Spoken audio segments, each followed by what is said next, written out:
Goalkeeper Senny Lammens joining from Royal Antwerp on the final day of the window. We do know, of course, they loaned Jadon Sancho out the door, didn't they, to Aston Villa earlier in the window. They got Brian Mbeumo from Brentford. Mateus Cunha came in from Wolves. Benjamin Šeško, of course, comes in from RB Leipzig. So a brand new front three, a new goalkeeper, a young goalkeeper, of course, inexperienced goalkeeper, but... What do you make of Manchester United's window thus far? If you had to give them a grade? What's interesting, Hugh, and it's obviously going to be very interesting to get your opinions on this as a Man United fan, but from the outside looking in, you signed some very good players. You scored 44 goals in the Premier League last year. It's obviously not enough. I think only Everton scored less than you that stayed in the Premier League.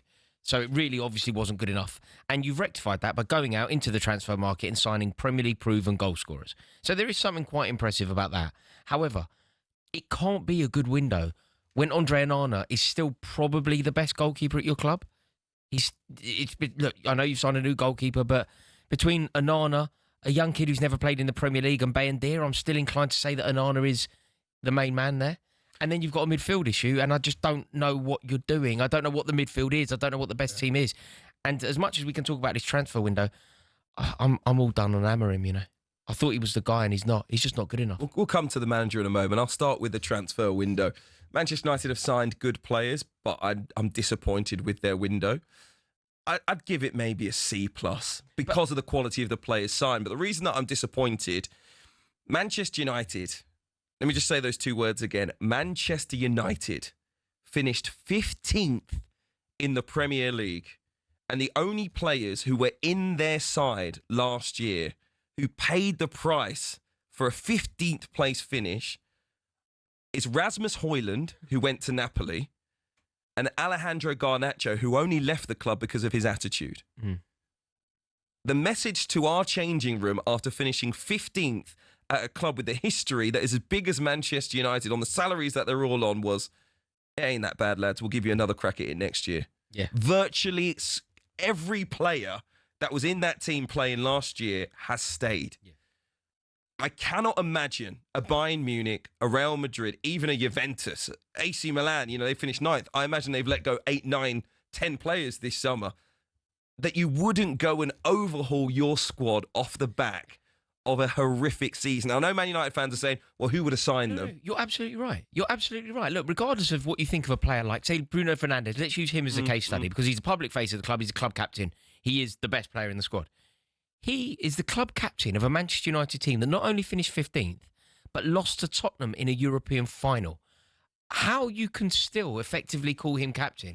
Listen, Manchester United's players were so bad last year, I'm not going to blame their best player, who was Bruno Fernandes. What I would say about Manchester United is they aren't aggressive enough. There's no vision when it comes to their recruitment whatsoever. They still managed to have a saga this summer, unbelievably, even though they got Brian Mbeumo done in the end.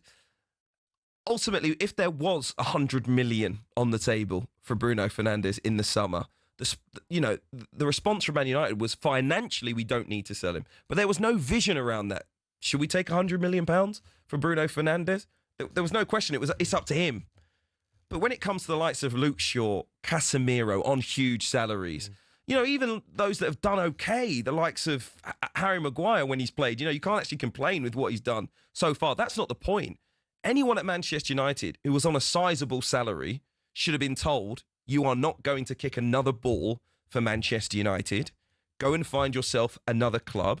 And United should have put 50 or 60 million pounds towards whatever compensation was due in their contract to facilitate a market for those players so that you can go to other clubs and say you can get them for 70, 80, 90,000 pounds a week, not the 150, 180, 200, 300,000 that we're paying them because we've done the deal with them to negotiate their way out of their contracts. There was no vision. Manchester United. Your issue with the transfer window more? Is your issue with the transfer window more than acknowledging the players that you've brought in and talking about, say, Brian Mbeumo and how he's a good signing and Mateus Cunha? Yeah. It's about being lumbered with players that have not been good enough at the club for the best part of a decade. Manchester United's squad overhaul should have begun when they finished 8th under Erik ten Hag. Yeah.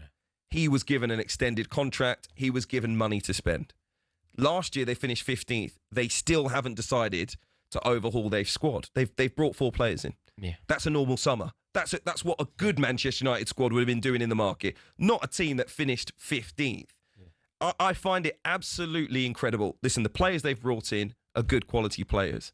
Do you But the fact they haven't offloaded more players and that they essentially have the same defence and the same midfield that they had last season is crazy. And Burmo, Sesko, Cunha. Overall, are you happy with those 3 signings? 2 players who've been doing it in the Premier League. Another high potential youngster, same as the goalkeeper, high potential youngster. I'm not going to complain about that. Yeah. I'm not going to complain. So it's more the statement. I feel for them because if you watch the midfield and defence and the patterns of play and the chance creation last season, Ruben Amorim's team weren't good at that. Yeah. So it is now put on those 3 players. Go on then, we'll put you out there, win us games. Yeah. You've done it for other clubs. The question is, are they getting the platform to do that with Ruben Amorim's tactics? And I guess that brings us back to your point around the manager. Yeah, and also I think that everybody has a line, don't they? Everybody has a line where they kind of go, that's enough. Like, we all have a line in the sand that once it's crossed, there's no going back. I thought that the Ruben Amorim appointment was an impressive one. I thought it was a noble appointment. I thought it was a progressive appointment. I thought it was an intelligent appointment from Manchester United. And it can still be all those things, but be wrong. When VAR was a concept, for example, I was really in favour of VAR. I thought it was going to do great things for the game. I have now totally changed my mind on that. It was a noble experiment that, in my opinion, hasn't worked. Ruben Amorim was a noble experiment that, in my opinion, hasn't worked. But the line in the sand came at Grimsby when he was hiding from the penalties. I just don't think you recover from that. I just don't think there is a world where Ruben Amorim is capable of reigniting this Manchester United squad. I think his dogmatic approach, this desperation and commitment to system, and I don't understand these managers that are like that. Be pragmatic and find a way to win. You got Russell Martin at Glasgow Rangers. The system has to dominate everything. It's nonsense. I understand your view on that, but the question is, if Ruben Amorim is that manager, and you as a Manchester United hierarchy want to support that, and you say he's our guy and what he needs are players for a specific system, I agree with you. I think it's lunacy that you can only use certain types of players in one very specific style. But if he's your manager and that's what he's asking for, go and give it to him. There's no midfielder that's been brought in to a midfield 2 that Manchester United have to play in the Premier League that needs dynamism. I know it doesn't have it. They haven't addressed it. Your 2 best players from last year, 2 of the better performing Manchester United players from last year were Bruno Fernandes and Amad Diallo. Amad Diallo is playing on some wing-back position, and Bruno Fernandes is playing in a weird defensive midfield role alongside Casemiro, all to accommodate this system. And then you've got the issue of Kobe Mainoo. And you're like, if Kobe Mainoo was to leave Manchester United, or Manchester United needed to make a decision between Amorim or Mainoo, I've seen nothing in Amorim to suggest that he should be prioritised over a player like Kobe Mainoo, who won Manchester United an FA Cup and started for England in a European final. I just don't get what's going on at the club. And I've now come to the conclusion that while Ruben Amorim is there, nothing is going to change. My only hope is that Amorim does change himself. He can stay, but he needs to... Listen, he's a young manager. This is something that I think we need to be clear about.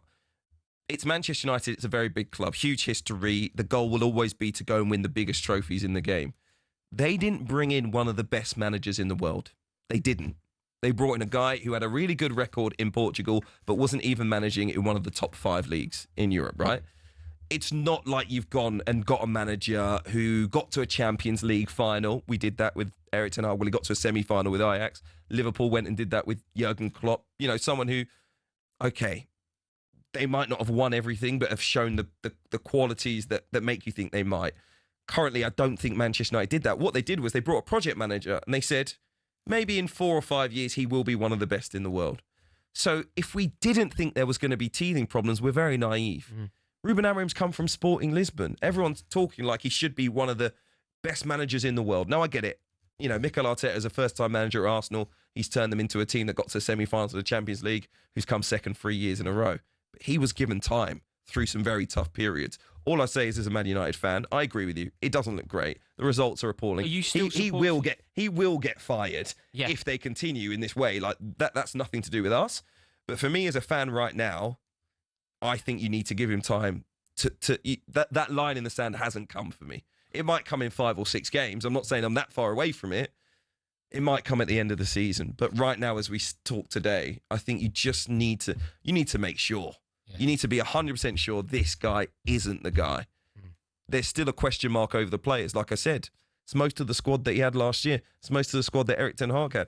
We still have that question mark over the players at Manchester United not being good enough, not having the mentality, not having the character. And when he said they spoke loudly against Grimsby, That's what I think he was talking about. We're going to continue to discuss Manchester United. So if you've got a view on them, give us a call, 03717 223344. You can grade their transfer window and ask, I guess, if Ruben Amorim can survive this season. 03717 223344. You're listening to Kickoff on talkSPORT with Ladbrokes. It's 18+, gambleaware.org. talkSPORT Drive with Andy Goldstein. Monday to Friday afternoon from 4 on AM, on DAB, via the talkSPORT app and on your smart speaker. talkSPORT.